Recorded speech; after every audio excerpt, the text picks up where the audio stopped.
வால்பாறை சட்டப்பேரவை தொகுதி கோவை மாவட்டத்தில் வால்பாறை, சேத்துமடை, வேட்டைக்காரன்புதூர், ஆனைமலை பகுதிகளை உள்ளடக்கிய தொகுதி. கேரள மாநிலத்தை ஒட்டிய மேற்கு தொடர்ச்சி மலை தொகுதி சமவெளி பகுதிகளையும் மலைப்பகுதிகளையும் கொண்டது. மலைப்பகுதிகளில் டீ எஸ்டேட்டுகள் இயங்க, சமவெளி பகுதிகளில் விவசாயம் பிரதான தொழிலா இருக்கு. அதிகமா தோட்ட தொழிலாளர்கள் இருக்கிற தொகுதி. தொகுதியில தென்னை நார் தொழிற்சாலை வேலை வாய்ப்பும் முக்கியமா இருக்கு.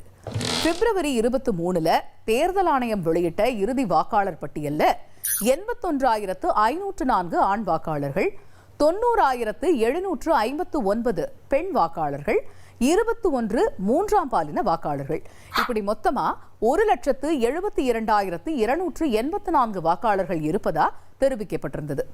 1967 இருந்து தேர்தலை சந்திச்சுட்டு வர்ற வால்பாறை தொகுதியில இதுவரைக்கும் நடந்த தேர்தல்கள்ல அதிகபட்சமா அதிமுக 5 முறை ஜெயிச்சிருக்கு. திமுக 3 முறையும், காங்கிரஸ், இந்திய கம்யூனிஸ்ட் தலா 2 முறையும், தமிழ் மாநில காங்கிரஸ் 1 முறையும் ஜெயிச்சிருக்கு. கடந்த 2021 சட்டப்பேரவை தேர்தலில் அதிமுக வேட்பாளர் அமுல் கந்தசாமி 71,672 வாக்குகளை பெற்று வெற்றியை வசமாக்கினார். அவருக்கு எதிராக திமுக கூட்டணியில போட்டியிட்ட இந்திய கம்யூனிஸ்ட் வேட்பாளர் ஆறுமுகம் 59,449 வாக்குகளை பெற்று தோற்றாரு. 12,223 வாக்குகள் வித்தியாசத்துல அமுல் கந்தசாமி வெற்றியை வசமாக்க அதிமுக தொகுதியை தக்க வச்சுக்கிட்டது. தொகுதி எம்எல்ஏவா இருந்த அமுல் கந்தசாமி கடந்த ஆண்டு ஜூன் மாதம் உடல்நலக் குறைவால உயிரிழந்தார். காலியா இருந்த தொகுதிக்கு இடைத்தேர்தல் நடக்கல. இப்போ தேர்தல் நெருங்க தொகுதி மக்களுடைய எதிர்பார்ப்புகள் என்னவா இருக்குன்னு கேட்போம். யானை, கரடி, சிறுத்தை தொல்லை அதிகமா இருக்கு.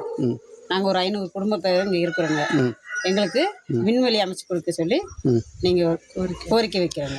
மேல் பகுதியில இருந்து தான் மழை நீர் எல்லாமே வருது. அது வந்து ஒரு டிச்சு, அந்த டிச்சில் இருந்து எங்களுக்கு சரியானபடி கெட்டி கொடுக்கல நகராட்சியில். அப்போ அதை கெட்டி கொடுக்குமாறு நாங்கள் ரொம்ப தாழ்மையாக கேட்டுக்கிறோம். இதனால எங்களுக்கு நோய் நொடியெல்லாம் பரவுது. கவர்மெண்ட் ஹாஸ்பிட்டல் பார்க்க பெரிய ஹாஸ்பிட்டல் தாங்க, ஆனால் அதுக்குள்ளே போனால் எந்த ஒரு சின்ன ஃபெசிலிட்டிஸுமே இல்லை. எங்களுக்கு ஃபீவரை தாண்டி வேறு ஏதாவது ஒரு கம்ப்ளைண்ட் நாங்கள் போனோம் அப்படின்னா கோயம்புத்தூருக்கு இல்லாட்டி பொள்ளாச்சிக்கு ரெஃபர் பண்ணிடுவாங்க. மெயினாக கர்ப்பிணி பெண்கள் அவ்வளோ அவஸ்தைப்பட்டுட்டு இருக்காங்க. போற வழியிலேயே பிரசவெல்லாம் நடந்து நிறைய உயிரிழப்பு கூட ஆரம்பிச்சிருக்கு. எங்களுக்கு நடப்பாதை வேணும்னு நாங்கள் எவ்வளவோ கோரிக்கை கொடுத்துருக்கோம். 1-2 நிறைய போயிருக்குது. போன முந்தின மாதம் கூட ஒருத்தர் விழுந்து இதில் இறந்துருக்கேன். நாங்கள் அதுக்கு அப்பவும் சொன்னாங்க. சொல்லும்போது அவன் பார்த்துக்கலாம், நீங்கள் ஆத்தோரம் வீடு கட்டியிருக்கீங்க, புறம்போக்கில் கட்டியிருக்கீங்க, காலி பண்ணால் சரியாகும் அப்படின்றாங்க. காலி பண்ணிட்டு எங்கே போகிறதுங்க?